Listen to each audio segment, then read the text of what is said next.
Meus irmãos, vamos ler em Gênesis 26, 12. Já preguei muito sobre esse texto aqui, mas nós estamos falando de travessia, e é comum as pessoas lerem biografia de pessoas bem-sucedidas na vida. Eles leem mais das pessoas que foram bem-sucedidas financeiramente, né? Esses são os best-sellers aí, que não é o único jeito de ser bem-sucedido na vida. Embora a biografia que nós vamos falar aqui nessa noite é de um homem que foi muito bem-sucedido financeiramente também, que é Isaac. Vamos ler aqui Gênesis 26, 12, diz assim: E semeou Isaque naquela mesma terra, e colheu naquele mesmo ano, 100 medidas, porque o Senhor o abençoava. Meus irmãos,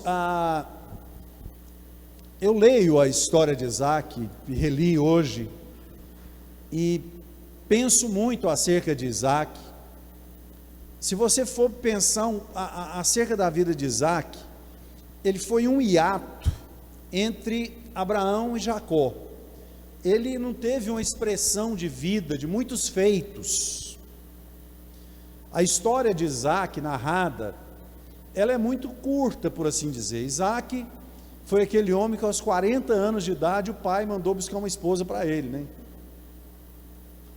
E ele nasceu quando o pai tinha 100 anos de idade, o pai morreu aos 76 anos de idade, aos 176 anos de idade, aos 76 anos de idade de Jacó, e ele precisou de alguma forma prosseguir na liderança daquele povo. Eu não consigo imaginar as pressões que Isaque sofreu. Se a gente acha que o presidente da república é pressionado, irmãos, Isaque deve ter sofrido uma pressão muito grande. Por quê? Quando Abraão sai da casa dele, da sua parentela, lá a Bíblia diz que ele saiu com 70 almas, ou seja, era ele com mais 70 pessoas, ele, sua esposa, o sobrinho Ló, acredito que com a esposa já, mais uns pastores de ovelha e alguns outros, falaram, eu vou também, foi 70, mas quando Abraão morre, eles já eram um clã, não era nação. Qual que é a diferença? Nação era eles estabeleciam uma cidade, não precisava ser um país muito grande, mas uma cidade murada, em que aqueles líderes daquelas cidades, eles acabavam conseguindo muitos agregados que moravam à beira do muro da cidade, mesmo que do lado de fora, pagavam imposto para eles, né, para os líderes daquela cidade. Então eles de alguma forma reinavam sobre aquele povo, e em troca eles ofereciam uma certa segurança, quer dizer, o exército está guardando os muros ali, se o inimigo chegar, eles colocam todo mundo para dentro da cidade, protege todo mundo. O que era um clã? Um clã geralmente era uma família que tinha um patriarca e se tornava muito grande. Eles não recebiam impostos de outras pessoas, mas acabava que eles constituíam uma riqueza muito grande, de ouro, prata, animais. No caso de Abraão, quando ele saiu do Egito ali, que Sara, Deus tirou ele ali do Egito, depois que ele mentiu que Sara era irmã dele, aquela coisa toda, Abraão deu muito ouro, muito gado para ele, além daquilo que ele já negociava lá. Ele já negociava lá no Egito, ganhava muito dinheiro. Sara deve ter saído com muitos presentes de lá, inclusive Agar foi uma escrava que Sara recebeu enquanto era ali parte do harém de Faraó, embora eu acredite que Faraó nunca tocou em Sara, né? Até estava conversando com alguém, acho que lá na fazenda do meu cunhado lá, então eu falei, olha, se for me basear pelo livro de Esther, Esther ficou 6 meses tomando banho de mirra e de leite, só para tirar aquele cheiro de pobreza dela, de camponesa. a pele dela, a pele da gente, ela vai se soltando, vai morrendo, sabia? Muita coisa de sujeira e de pó que tem na nossa casa é pele, que a gente solta assim, é normal, a pele vai morrendo e caindo. Então Esther teve que trocar a pele, por assim dizer, antes de entrar diante de Artaxerxes, né? E quando Deus criou aquela situação para Sara sair do Egito, ela saiu de lá com muitos presentes, com certeza, que ele já havia dado. Não é que ele deu presente para ela sair. E tampouco Abraão. Abraão era mais ou menos cunhado de Faraó. Então, Faraó deixava ele ganhar um dinheiro lá, mais fácil, né? E eles saíram com muito dinheiro. E Isaac herda isso, esse clã. Pensa o tanto de gente da mesma idade de Isaac, o mais velho de Isaac, que cresceu junto ali e se achava no direito de assumir aquela situação, que ficava pressionando. Imagine esse cenário de Gênesis 26, onde a Bíblia diz que havia fome na terra, ou seja, não tinha chuva. O povo sempre muito fértil, né? Muita mulher grávida, muito animal para dar pasto para eles. Eles tinham que começar a comer os animais, os outros iam morrendo de fome, porque não tinha chuva. E o povo, e aí, Isaac, se você não der conta de resolver, nós vamos ter que arrumar alguém que dá conta de resolver, para colocar aí no seu lugar. Até então, qualquer problema que Isaac tinha, o pai dele era assim com Deus, né? Ó pai, estamos com um problema aí. Não, meu filho, pode deixar. Abraão conversava com Deus e a coisa resolvia. Mas Isaac não tinha essa emancipação, e talvez a tônica da travessia de Isaac fosse essa questão da emancipação, porque dinheiro ele tinha dinheiro, mas ele não era uma pessoa, por assim dizer, emancipada. Em que sentido? Eu diria que emocionalmente ele não era emancipado, ele era muito dependente, talvez, da decisão do pai. E aqui nós estávamos com a perda recente do pai dele, junto a essa fragilidade de perder, né, aquela referência, aquela pessoa que é o pai. E ainda assim, com essa dependência emocional, ele também não era emancipado espiritualmente. A pessoa precisa ser emancipada emocional e espiritualmente. Por quê? Porque você vê muita gente que consegue até um patrimônio, mas daí a pouco ele mete os pés pelas mãos, daí a pouco ele faz uma besteira e a felicidade dele vai pelo ralo abaixo. A pessoa parece que não consegue administrar sucesso, felicidade e paz. E é isso que o servo de Deus tem. Quando um servo de Deus é emancipado emocionalmente, emancipado espiritualmente, e ele conquista algo financeiramente, aquilo ele não vai abalar, ele tem estrutura. E Isaac precisava dessa emancipação. Aí eu vou especular, eu não sei se Deus permitiu aquela fome, justamente no momento de maior dor da vida de Isaac, que parece que as lutas e dificuldades, elas vêm sempre em grupo, né? Sempre vêm acompanhadas, sempre vêm em série. O bom é que, quando a gente vence em série também, né? A gente canta o hino da vitória por uma coisa, canta o hino da vitória por outra coisa, e a gente vai vencendo, graças a Deus por isso. Mas o fato é que Isaac amadureceu com essa situação. Ele chegou a pensar em descer para o Egito. Antes disso, ele incorreu no mesmo erro do pai. Ele foi para as terras de Abimeleque e chegou lá: ó, Abimeleque, eu queria ficar aqui na sua terra, nós somos peregrinos, a gente vive de acampamento e a gente está indo para a terra prometida, então você podia deixar a gente ficar aí? Posso. Quem é o povo que está com você? Ele já combinou com Rebeca. Falou: Rebeca, nós vamos ter que falar que você é minha irmã, porque bonita do jeito que você é. Falaram a mesma coisa para Abimeleque. De repente, um dia, Abimeleque está num lugar mais alto assim, e viu ele brincando com Rebeca, de maneira que um irmão e uma irmã não brincam, não é? Quem sabe ali pegando no cabelo dela, né? Fazendo um afago nela assim. Aí de repente ele manda chamar Isaac, fala: rapaz, Como é que você faz um negócio desse comigo? Essa mulher é sua mulher. Porque não sei o que. Falou: facilmente alguém teria se deitado com ela e você teria traído maldição para a nossa terra. Quer dizer, ele não era emancipado emocionalmente. Falou: vou tentar o que meu pai fez para ver se dá certo. Nós não temos que tentar o que os outros fizeram para ver se dá certo. Se você for olhar as biografias dos homens e mulheres de Deus aqui, cada um deles enfrentou uma dificuldade, para cada um deles Deus deu uma saída diferente. Deus escreveu uma história para você, e a gente precisa saber e ter isso no nosso coração.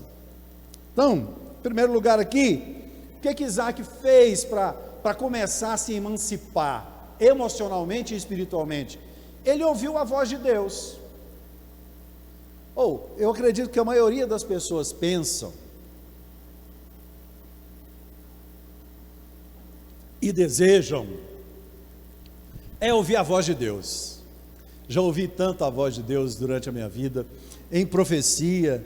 Eu lembro que eu tinha 18 anos de idade, eu lembro porque era na época de 86, eu mexia com letreiro, eu estava pintando uns muros para um candidato a deputado federal, e eu estava na cidade de Pirinópolis. Cheguei lá, fui para uma pensão, aí uma Bíblia debaixo do braço, crente. Pensa no cara que estava ganhando dinheiro. Eu ganhava um salário mínimo e meio por dia pintando muro naquela época política. Era muito rápido, e a gente tinha uma equipe lá, e tinha dinheiro para comprar moto zero, mas não tinha na época daquele... tinha uma coisa monetária lá que eu esqueci, não vou lembrar o nome aqui, mas era na época do cruzado novo ali, mas eu estava crente. Pensa, entregava o meu dízimo com tanto amor, na cidade do interior onde eu morava ali. Eu não vou dizer que eu era o maior dizimista da igreja, porque não tem isso, quem entrega, todo mundo, cada um 10%, proporcionalmente, que a gente entrega é uma parte, não é? É assim, o cara, para ser o maior dizimista da igreja, tem que entregar 30%, se entregou 10%, ele só está sendo, se o dízimo dele tem um volume maior de dinheiro, é porque ele está sendo mais abençoado no salário dele, está com uma profissão melhor e tal, mas ele está entregando aquilo mesmo que o outro que ganha um pouco menos entrega. Mas eu entregava com tanto amor lá, e um dia eu cheguei lá na porta da igreja, fui para o culto.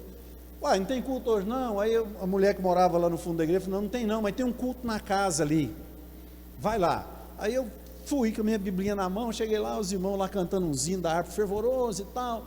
Cheguei lá, vamos fazer uma oração. Eu tenho um visitante com a gente, apresentou, deu bem-vindo. Falei: irmão, lê um salmo aí para a gente, nós vamos orar um pouco de joelho. Aí eu li um salmo, eu lembro até o salmo que eu li, 77.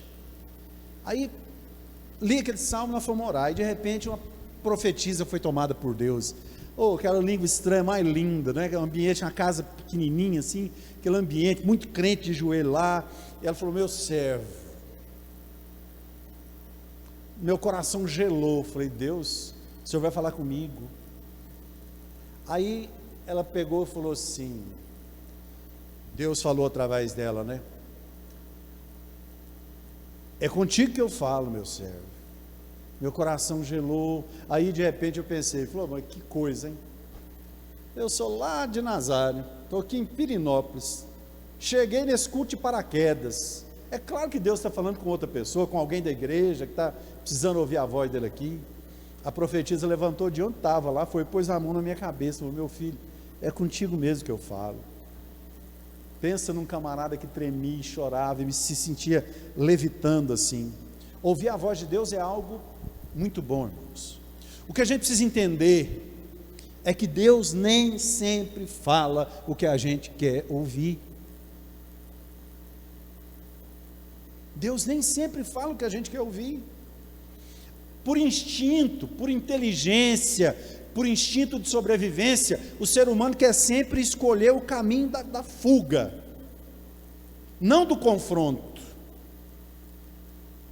Às vezes é difícil confrontar e é difícil ser confrontado. Você não sabe o tanto que é difícil para um pastor dirigente de igreja pregar, na hora de ter que falar uma coisa, que apertar um pouquinho mais, aquilo que a Bíblia fala. Eu nunca entreguei mensagem pessoal, a gente fala para a igreja, e geralmente a mensagem fala primeiro comigo, mas tem umas coisas duras, às vezes é difícil falar, e que a gente precisa falar.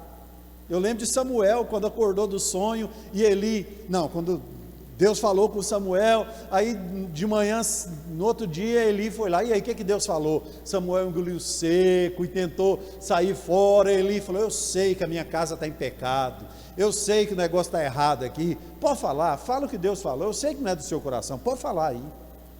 Aí Samuel foi e entregou toda aquela sentença para Eli. Não é fácil. Então às vezes a gente quer ouvir Deus falar uma coisa, Deus fala outra. Para o quê? Para brincar com a gente, para dificultar as coisas para a gente? Não, Ele faz isso para resolver a parada, para resolver a situação, para curar a ferida, porque a nossa visão é limitada, e Deus está vendo de cima para baixo, Deus sabe para onde a gente está indo. Então naquele momento, Isaac começou a se emancipar. Por quê? Porque ele começou a ouvir a voz de Deus. Olha esse versículo aqui, o tanto que é bom, não é? Atos 20, 28, olha a responsabilidade do pastor. Isaac era líder do povo, mas ele também estava sendo pastoreado naquele momento pelo próprio Deus. Olha lá: olhai, pois, por vós e por todo o rebanho, sobre que o Espírito Santo vos constituiu bispos, para apacentardes a igreja de Deus, que ele resgatou com seu próprio sangue. Quer dizer, olhai por vós e por todo o rebanho. A gente precisa ter essa consciência de que a igreja precisa ser uma igreja emancipada. Nós precisamos ser indivíduos emancipados, e isso acontece quando nós aprendemos a ouvir a voz de Deus. Segundo lugar, ele assimilou a visão de Deus, que aí é a coisa talvez impossível de ser feita com os olhos naturais. Assimilar a visão de Deus com os olhos naturais é impossível. Como eu já disse, Deus vê de cima, Deus enxerga tudo à nossa volta. Temos estudado sobre os atributos de Deus, né? A onisciência, a onipresença, a onipotência de Deus. Deus vê, sabe, pode todas as coisas. E a gente, para ser emancipado, a gente precisa de alguma forma assimilar a visão de Deus na nossa vida. O que havia naquela época? Um cenário de crise, de fome e de desesperança. Isso é o que o olho humano via. Sempre que eu leio essa passagem, eu vejo aqueles solos trincados, né? Parece esse quadriculado aqui do piso aqui, só que em vez de ser esse rejunte, é trinca, né? Aquela coisa assim, ressecado, que você sabe que não tem vida. Você jogar uma semente ali, pensando humanamente, é desperdiçar a semente. Mas Isaac assimilou a visão de Deus. Agora, muitas vezes quando Deus fala com um líder da igreja, ou com um pai de família, ou com um indivíduo em alguma situação, nem todos ouvem a voz de Deus. E muitas vezes você pastorear, você liderar em qualquer âmbito, ser um empresário, alguma coisa, Deus fala, claro, com os empresários, né? Não é, o ofício ali não é pastorear, mas quantas famílias dependem do salário daquela empresa ali, e as decisões precisam ser tomadas, enfim. E às vezes Deus fala com aquele proprietário da empresa, como fala com o pastor, como fala com o pai de família, com a mãe de família, e às vezes não fala com os outros. E a gente fica incumbido de assimilar a visão de Deus e tomar uma decisão que muitas vezes contraria a lógica. E é assim que começa a emancipação, né? O poder de tomar decisões, de arcar com as consequências, assumir a responsabilidade. E quando a gente faz isso debaixo da vontade de Deus, vamos, acabou. O mar vermelho pode estar na sua frente, o exército de Faraó atrás, não tem problema, você vai seguir em frente. Eu até falar em mar vermelho, eu me lembrei, Moisés foi um desses, né? Chegou um dia, Moisés estava tão cansado, porque o povo chegava e falava assim: ah, Moisés, está muito fácil. Moisés tinha uma tenda particular, pequena, ele armava essa tenda, todas as vezes que eles acampavam, e ele ia para lá orar, e a Bíblia diz que Josué ficava à porta da tenda, Josué ficava lá na porta, Josué era grudado com Moisés. De repente, Moisés saía da tenda, ó, Deus falou isso, isso e isso, nós vamos fazer isso, isso e isso. Aí o povo chegou para Moisés e falou: Moisés, vamos fazer uma reunião aqui. nós não estamos satisfeitos com esse negócio não. Você não toma conselho, você chega lá, entra naquela tenda sua, de repente você sai de lá e fala, Deus mandou a gente fazer isso e a gente vai fazer?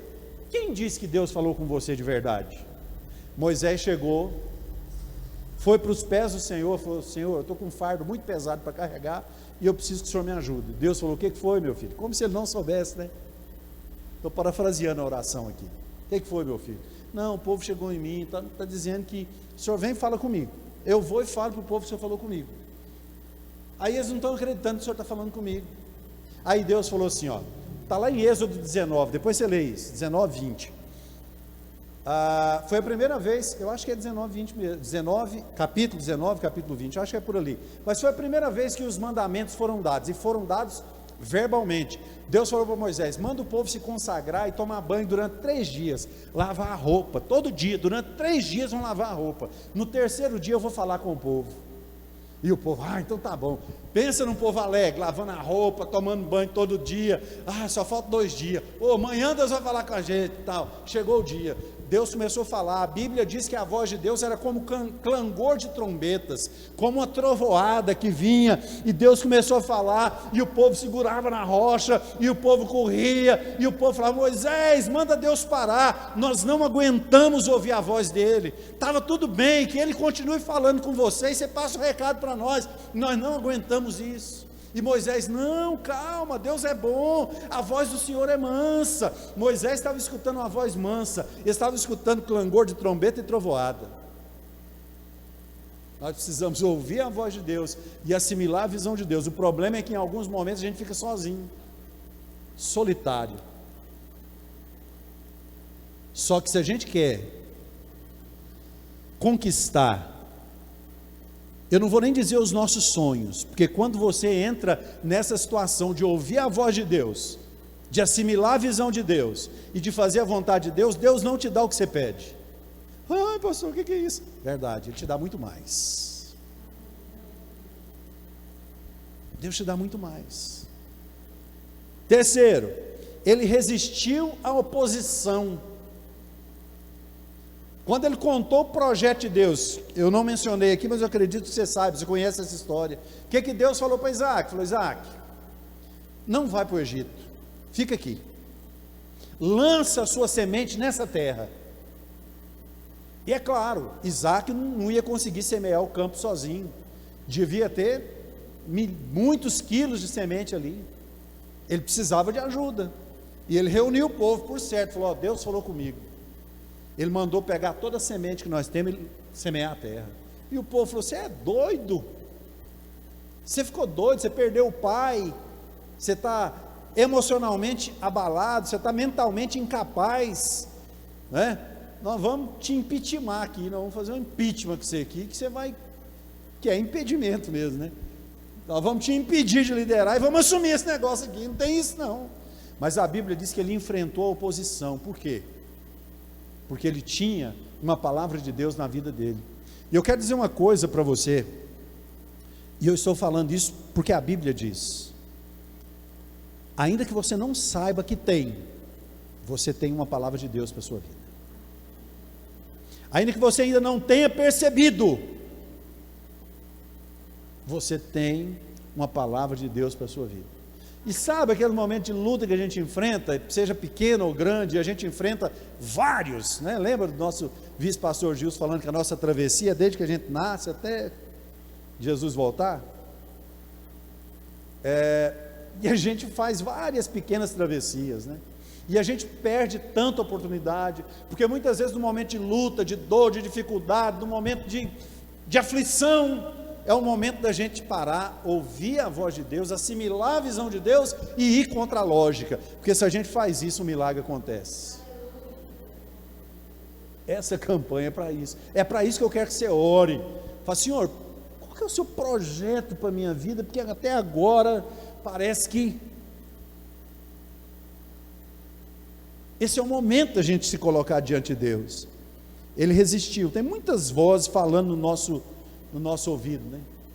O que a gente precisa fazer? A gente precisa aprender a reconhecer a voz de Deus. A gente precisa aprender a reconhecer a voz de Deus. E olha que tem voz demais falando na nossa orelha. tem voz demais. A gente precisa aprender a ouvir a voz do Senhor. E por último, Isaac alcançou a sua emancipação, ele fez essa travessia da dependência emocional e da dependência espiritual, a partir do momento que ele semeou, não aquelas sementes, né? A partir do momento que ele semeou o milagre, porque aquelas sementes se converteram em milagre. Para Isaac a semente é literalmente trigo. Para nós, o que é a semente? Cada um sabe qual é a sua semente. O que você precisa semear diante do Senhor? O que você precisa semear para você ver brotar aquilo que você espera que Deus faça na sua vida? Você pode ter sonhos financeiros, familiares, de saúde, em todas as áreas, mas você precisa ter um campo e precisa ter sementes, porque só assim o milagre vai brotar, vai nascer e vai frutificar. Não adianta, estou fazendo a campanha, aí chega um momento, tal, você nem se esforça, porque, pastor, mas eu não sei o que escrever. Tudo bem, eu estou aqui, eu não escrevi ainda a minha lista, pode ser que não flua nada, mas só o fato de você pegar um papel, tirar um tempinho, desligar a televisão, entrar num lugar só você e falar: Senhor, eu estou com um papel e uma caneta aqui, eu não sei o que escrever. O pastor está aí, pediu para a gente escrever alguma frustração, alguma coisa que a gente quer deixar no passado, nós vamos ungir para isso sumir da nossa vida. Eu não sei o que escrever. Lembra daquilo que Paulo falou lá em Romanos 8:26, na verdade nós não sabemos orar como convém, mas o mesmo Espírito nos ajuda em nossas fraquezas, intercede por nós, geme por nós com gemidos inexprimíveis. O próprio Deus sabe o que você precisa escrever, ainda que você não saiba, o gesto de chegar lá, diante do Senhor, reservar um tempo, mesmo que você não consiga escrever nada, luta, mas traga esse papelzinho, coloca na caixa aqui, depois de ter ungido ele na sua casa, faça isso, porque você estará semeando o seu milagre. Irmão, você não sabe o quanto é importante uma ação, uma atitude no mundo espiritual. Isso faz toda a diferença, toda a diferença. Isaac teve uma atitude de fé, ele confrontou a realidade de miséria. A realidade era de miséria, a gente não tem que ficar negando a realidade. Eu vejo que tem gente que fala assim: não, está tudo bem, não está, está um caos, certo? Só que o meu Deus, ele muda situações e muda história. Eu gosto demais, né? Eu já preguei tanto sobre isso, no moço de Eliseu. Geazi tinha ficado leproso, Eliseu ficou com um discípulo novo lá, não tinha presenciado milagre ainda. De repente o menino sai cedo para lavar o rosto, ele olha, o exército da Síria está em volta todinho da casa de Eliseu. Ele sai correndo: profeta, me ajuda aqui. Eliseu sai lá, ele não fala: não esquenta não, isso não é nada não. Ele não fala isso, ele só fala assim: Deus, abre os olhos desse moço. Qual foi o cenário que o moço viu com os olhos espirituais abertos? Os olhos espirituais se abriram e a luta não sumiu, a luta continuou lá. Qual que foi a diferença? É que a realidade que continuava lá era um exército pequenininho, e a realidade espiritual que Deus mostrou para aquele jovem era um exército infinitamente maior, que envolvia toda aquela situação. Não tinha jeito deles serem tocados, porque Deus estava ali para guardá-los e protegê-los. Então a gente precisa entender isso. Ele olhou para uma situação de crise, de falta, de miséria, e ele simplesmente falou assim: eu vou semear aqui. Você vai desperdiçar semente? Não, eu vou lançar um milagre na terra, porque a palavra de Deus diz que é assim. E a Bíblia diz, conforme o versículo que nós lemos, que ele colheu uma colheita que eu não acredito que algum agricultor já tenha colhido na face da terra, porque a Bíblia diz que a semente dele rendeu 100%, ele colheu 100 por 1. Eu acredito que nenhuma outra colheita da face da terra tenha dado 100% de aproveitamento, não acredito. Mas quando Deus faz, a coisa é perfeita. Você crê nisso? Então eu quero que vocês coloquem de pé, nós vamos orar. Está na hora da gente terminar. Não podia ficar falando, mas quem fala mesmo é o Espírito Santo. Eu só compartilho aquilo que o Espírito Santo colocou no meu coração, e o start acontece, que o Espírito Santo continue falando aí, não é? Quarta-feira eu quero que você chegue aqui com o seu papelzinho escrito, ou não, mas algo que você tenha tirado um tempo, e falar: Senhor, eu quero, se tem alguma coisa me impedindo, se tem alguma coisa me amarrando, se tem alguma coisa impedindo o teu fluir na minha vida, eu quero romper com tudo isso agora. E você unge lá, ora lá e traz para o culto.